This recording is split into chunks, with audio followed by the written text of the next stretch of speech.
I've always been pretty good at basketball. My dad taught me how to play when I was young, and I practiced almost every day since then. By the time I reached high school, I was good enough to make the varsity team, but I preferred playing casual games with my friends instead of dealing with the pressure of competitive sports. That day started like any other Saturday. I met up with my two best friends at our usual spot, the public basketball court near our neighborhood. We'd been tight since third grade, and playing basketball together on weekends was our thing. We usually played for a couple of hours, nothing too intense, just having fun and staying active. We were about 1 hour into our usual routine when this woman and her son showed up. The kid looked around 13, and at first everything seemed normal. The kid approached us and asked if we'd be interested in playing a 2v2 match. I thought it was cool that he wanted to play with us older kids, so I agreed. One of my friends sat out while the other played with me against the kid and his friend who was already at the court. Now, I'm not trying to brag, but my friend and I were obviously better players. We're 3 years older and had more experience. We scored quite a few points, but we weren't being aggressive or showing off, just playing normally. That's when things took a weird turn. Just as we were wrapping up the game, the woman stormed over to us. She yelled for someone to stop, and I wasn't sure who she was talking to since my friends and I were standing together. When she clarified she was talking to me, she accused me of cheating because I had scored too many points.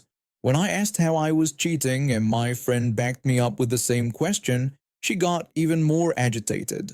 She claimed we were ganging up on her and accused me of knocking her son over and injuring him.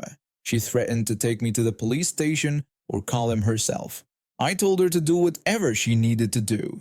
Her son tried to defuse the situation by telling his mom to stop embarrassing him and insisting he wasn't hurt. She just snapped at him to be quiet, claiming she was doing this for his own good. She pulled out her phone and actually called the police. I couldn't believe this was happening over a friendly basketball game.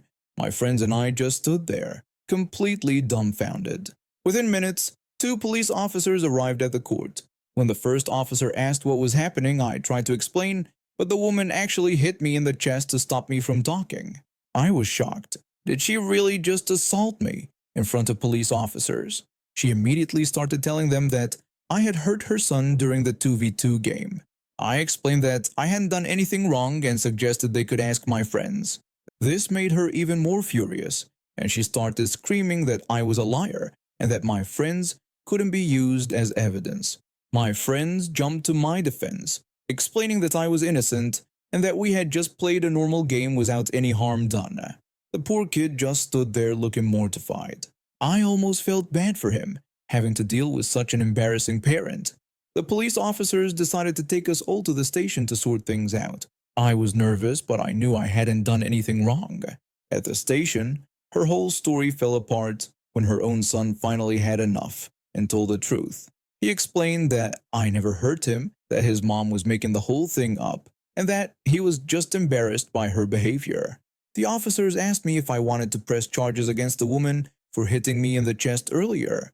Remember how she did that right in front of them? Yeah, not her smartest move. When I looked at her smug face, which wasn't so smug anymore, I told them yes, I would like to press charges. The woman's face went from angry red to ghost white in seconds. She started stammering excuses about how she was just protecting her son and trying to downplay the hit as just a little tap. But the officers weren't having any of it. They charged her with assault of a minor, and she ended up having to pay a fine and attend anger management classes. I still see her son at the basketball court. He's actually a pretty cool kid who always apologizes for his mom's behavior that day, even though it wasn't his fault. We even play together sometimes, without his mom around, of course. This happened several years ago when my daughter was almost 1 year old. I was a first-time mom and absolutely cherished every moment I could spend with my baby. I had this amazing mixed-breed dog who weighed about 35 pounds. Not the biggest dog, but she was incredibly loving and protective of my daughter from day one. That summer day started like any other. I had my daughter in her playpen outside under a big oak tree, keeping her safe from the sun while we played. My dog and I would entertain her by blowing bubbles. She loved watching our dog try to catch them in the air. After playing for a while, my daughter held up her empty cup. I told my dog to stay by the door and watch the baby while I went to refill it. Just as I was in the kitchen getting the juice, I heard the most terrifying sound. My dog making this horrific half bark, half growl before crashing through the screen door. My heart stopped. I ran outside to find the playpen flipped over my daughter, which turned out to be a blessing in disguise. A massive purebred dog had gotten into our yard and tried to attack my baby. My dog had managed to knock the playpen over my daughter, shielding her before engaging with the other dog. I grabbed a shovel from the back steps, ready to defend both my dog and daughter, but my dog was already chasing the bigger dog away. After quickly checking that my daughter was completely unharmed, I could still hear the fight continuing in the distance. I was terrified. This other dog was twice my dog's size, and I was sure I'd never see her again. I rushed inside with my baby and called a friend who lived in the direction the dogs had gone. 20 minutes of anxious pacing later, I heard scratching at my front door. There was my dog, tail wagging despite being covered in blood. After cleaning her up, I was amazed to find most of the blood wasn't even hers. She just had a few wounds on her shoulder and back. A couple hours later, after a vet visit confirmed she'd be fine, my friend came by to check on us. That's when he told me something surprising. The other dog's owner had to pick up his badly injured dog after someone recognized it. I couldn't believe my little mixed breed had won against a dog twice her size. Just as we were discussing this, someone knocked on my door. It was a police officer with the other dog's owner. The owner immediately started demanding to see my dog, saying he wanted it destroyed and that he was going to sue me because my dog had killed his grand champion stud. Shocked, I asked if his dog was really dead. He confirmed that he'd had to put his dog down due to the severe injuries and insisted that I would pay for this. The police officer asked me to explain what had happened. After I described how the other dog had entered my yard and tried to attack my baby and how my dog had protected her, the officer questioned the owner about why such an expensive dog was running loose.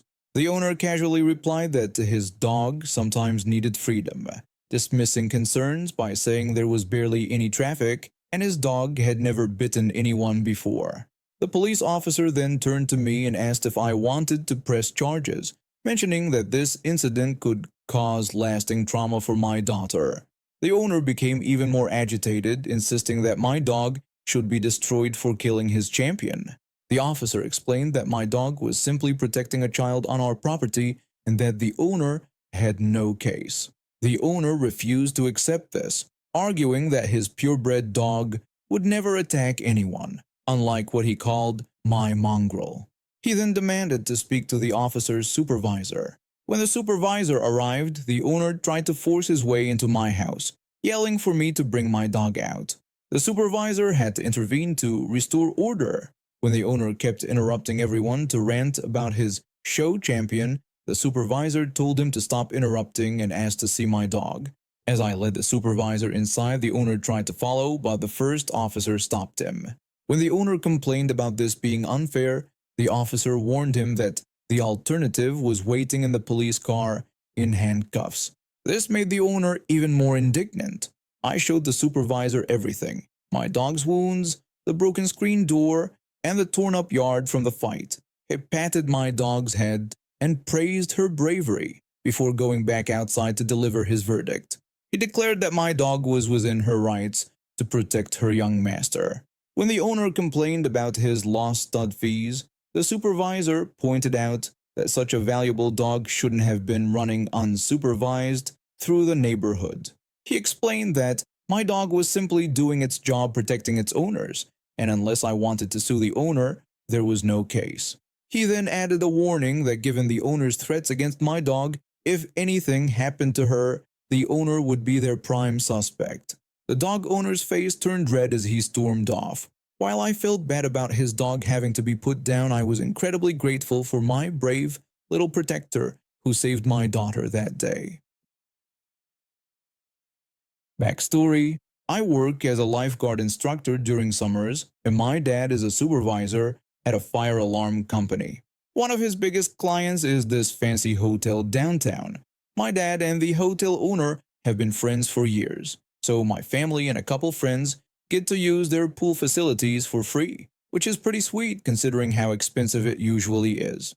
Story: last week, temperatures hit over 30 degrees Celsius, 86 degrees Fahrenheit, making it unbearable to stay indoors. I decided to take advantage of our pool privileges and invited my girlfriend and two best friends for a swim.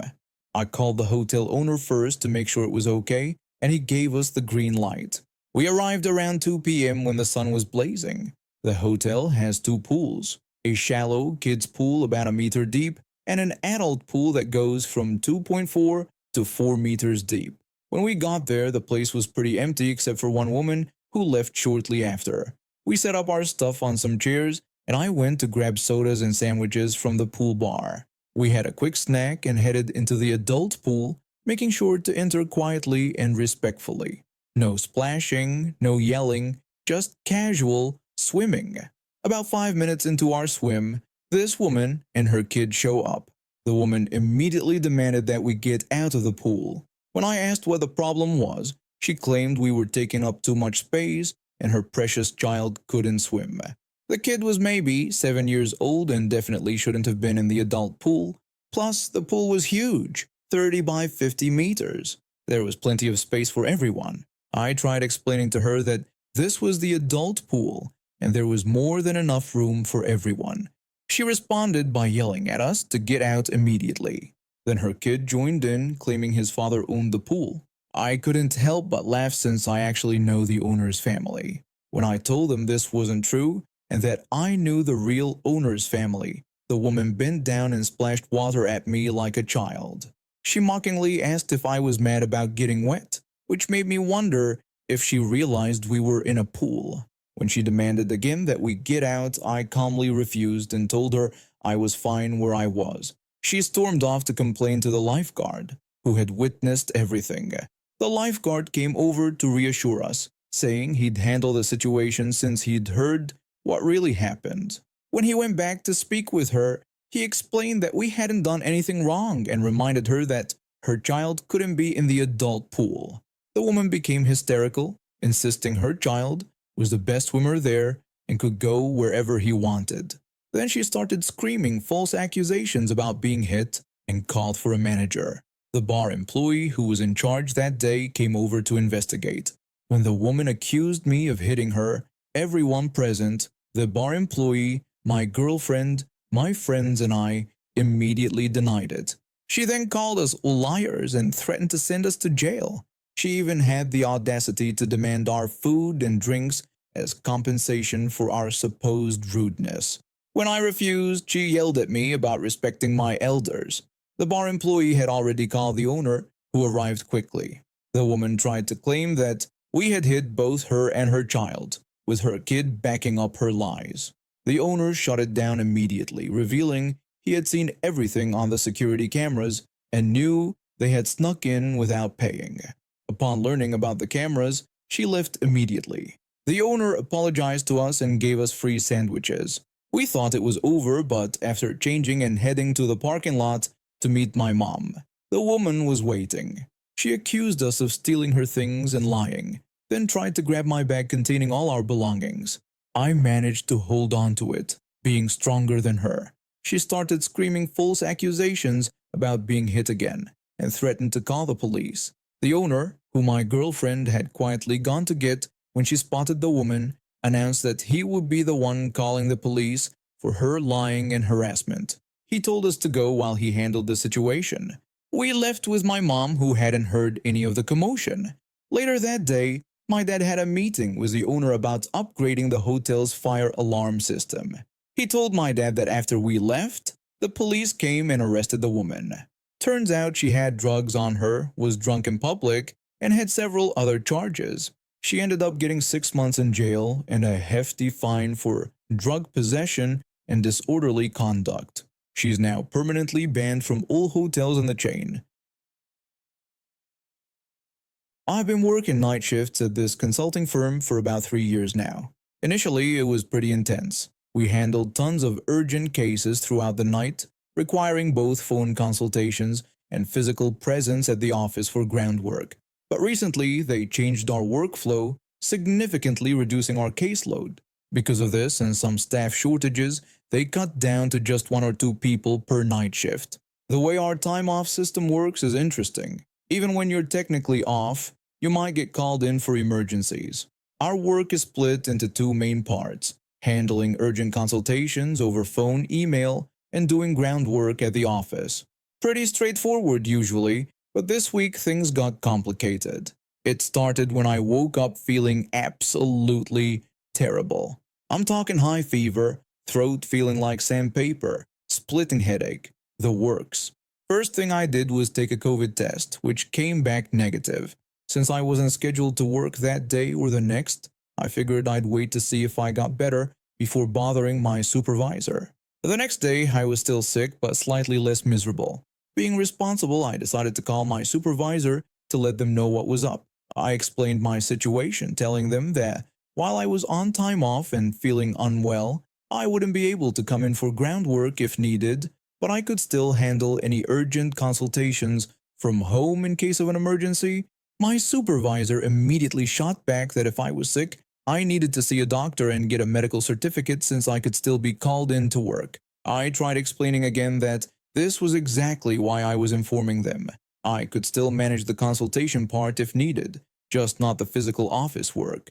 But they wouldn't hear it, insisting that I needed to get a doctor's note if I was sick, saying it was protocol.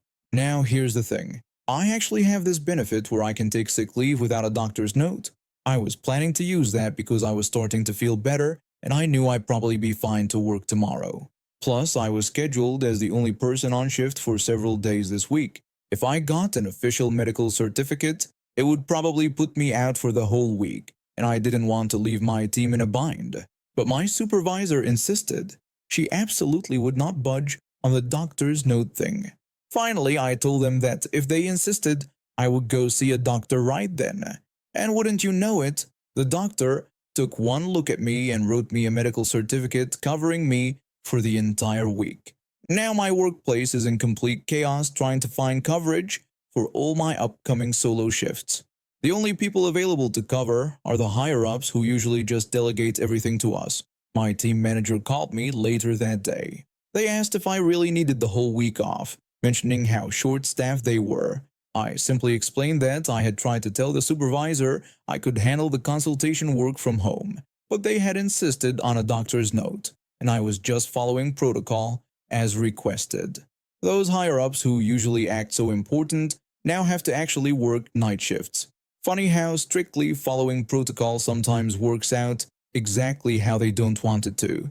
I'm just here at home following doctor's orders and my supervisor's insistence on proper documentation while they scramble to cover all my shifts.